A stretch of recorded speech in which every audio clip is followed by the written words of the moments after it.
Hello everyone, আমি নিবেদিতা, একজন নৃত্যশিল্পী। আমার কাছে নৃত্য শুধু একটি শিল্প নয়, এটা আমার ভালোবাসা, আমার আত্মবিশ্বাস আর নিজের আত্মাকে খুঁজে পাওয়ার এক সুন্দর মাধ্যম। সেই মাত্র 6 বছর বয়সে আমার এই যাত্রা শুরু হয়েছিল। কিন্তু ওই যে ছোটবেলায় বাড়ির সবাই বলে নাচ করলে পড়াশোনা খারাপ হয়ে যাবে, তাই মাঝপথেই ছেড়ে দিতে হয়। তখন মনে হয়েছিল হয়তো আর কোনোদিন এই ভালোবাসার কাছে ফিরে আসতে পারবো না।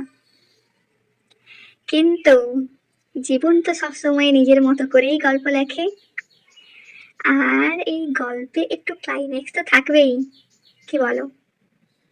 টানা 7 বছর পর আবারও নাচ নিজেই আমাকে নিজের কাছে টেনে নিল। হয়তো সত্যি ওই যে কথাটা আছে না, যার নাম আমাদের ভাগ্যে লেখা থাকে শেষ পর্যন্ত তার কাছেই আমাদের ফিরে যেতে হয়। আমার জীবনে সেই নামটা হলো নৃত্য। আজ আমি আবার নতুন করে শিখছি, নতুন করে স্বপ্ন দেখছি, আর প্রতিটি পদক্ষেপে নিজেকে আরো একটু একটু করে খুঁজে পাচ্ছি।